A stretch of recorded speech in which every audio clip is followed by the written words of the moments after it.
Try to think about the last time you were excited to try something new. Maybe it was picking up a new hobby like photography, or taking on a new art project. Or maybe you decided you wanted to start getting into fitness or start a new business. Often when we set a new goal, we get a huge burst of motivation with the thoughts of bringing our ideas to life. But then, when the time comes to get started, the fear of failure begins to set in, and we're left feeling like we're unable to take action. This fear of failure usually stems from something called black and white thinking or all or nothing thinking, and is a common cognitive distortion that lots of people experience, especially those of us with ADHD. If this is a feeling that sounds familiar to you, the good news is there's a way to overcome this type of thinking. Today I'm going to share something with you called the flexible framework strategy that's going to help you conquer your fear of failure and start taking action. This video is also part of a series I'm doing on common cognitive distortions, so make sure to check out the other videos for more strategies. With that being said, let's get started. Okay, so first I want to talk to you a little bit about black and white thinking. Black and white thinking is when we view situations in extreme either-or terms without recognizing any middle ground. It's like seeing the world in black and white with no shades of gray in between. This kind of thinking can significantly impact our mental health. It increases anxiety, stress, and it often leads to feelings of failure. Now, oftentimes when we have this fear of failure and we tend to get stuck in this black and white way of thinking, it usually comes from this feeling of everything needing to be perfect. For example, when I wanted to start this YouTube channel, I had this grand vision of what I thought my videos should look like.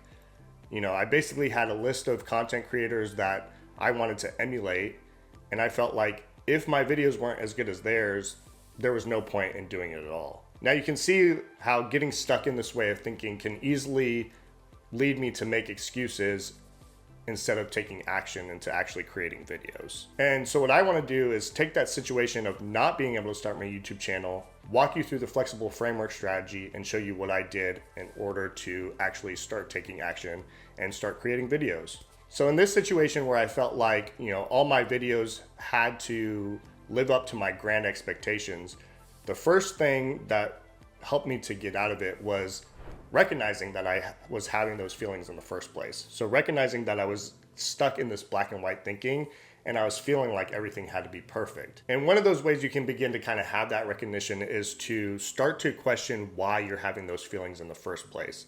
So in this scenario where I'm saying, I shouldn't make videos yet because I don't know how to have that perfect editing, or I don't have these amazing content ideas that these other successful YouTubers have, and that's why I'm not going to start making videos yet. And I can start to say, well, why do I feel that way? And what that's going to do is it's going to help me challenge that notion that everything has to be perfect in the first place. And it's also going to help me to realize that this type of thinking is just giving me a false sense of security, but it's also causing me to be unrealistic.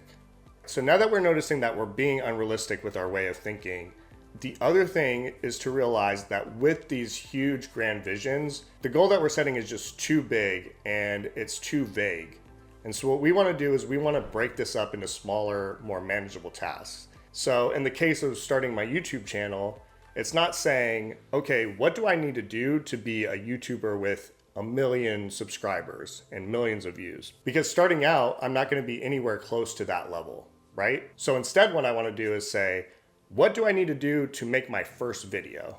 Because in order to become a successful YouTuber, you have to start somewhere. You have to create your first video. And so it's not going to be getting stuck in that headspace of, I need to have perfect editing. I need to learn exactly how to edit the perfect video. And I need to have the best camera. And I need to have the best production.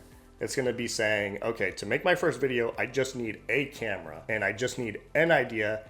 And I need to sit in front of that camera and record for 10 minutes or 30 minutes or whatever. And by doing that, I'm already giving myself the opportunity to start taking action now. Instead of getting stuck in that space of saying, hey, I need all of this in order to be successful. By doing that, this is going to make the process way less daunting and make my goals a lot more achievable. All right, so how many times can you think of situations where a friend has come to you for advice that they couldn't really see the solution clearly, but because you were coming at the situation from an outside perspective, it was really easy for you to look at their situation and be able to give advice on that? Now, what if what you were doing for your friend you could also do for yourself. And so when we get stuck in this black and white way of thinking, what we want to do is try to take ourselves out of the equation and pretend like we're giving ourselves advice like we would give a friend advice. What that's going to be able to do, it's going to be able to help us remove our personal feelings from the situation, just like we did for our friends, and think a lot more clearly about what the solution is to the problems that we think we're facing. It's also going to help us to really reduce that emotional impact of fear and self-doubt. All right, and finally, we've gotten to this point where we're starting to notice, okay, we're thinking unrealistically about the problem when we're thinking in black and white. We've noticed that, we've recognized that, we've started breaking things down into steps, and we can kind of step outside of ourselves. And the final thing we want to do is challenge those assumptions we had in the first place. So when we think about the case of starting the YouTube channel, right? What I was so afraid of was, if my videos weren't perfect, nobody was going to watch them. Right? And so I can start to say, is that true? Is it true that nobody's going to watch my videos if they're not perfect? And one thing is like the idea of a perfect video is subjective, right?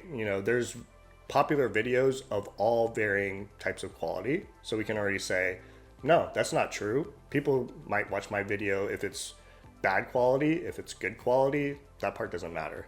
But we can break this down even further. It's like, okay, if people don't watch my video, what does that mean? And some people might say, oh, I'll never become a successful YouTuber. Oh, like I suck at being creative, things like that. And so that's where you start to challenge those assumptions as well. It's like, if I make one video, does that mean I'm never going to make a good video that nobody's going to watch? And we could say, hey, that's probably not true either.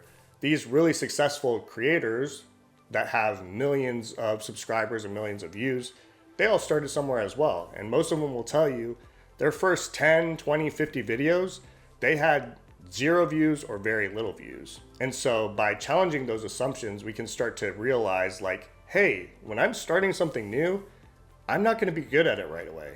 It's going to take practice. And by knowing that it's going to take practice, we can begin to see like, okay, this goal is achievable if I focus on those smaller steps and just try to enjoy the process of getting better at this thing I want to do. I can eventually hit those smaller and smaller goals, which will overall lead to the bigger goal that I want to have. So there you have it.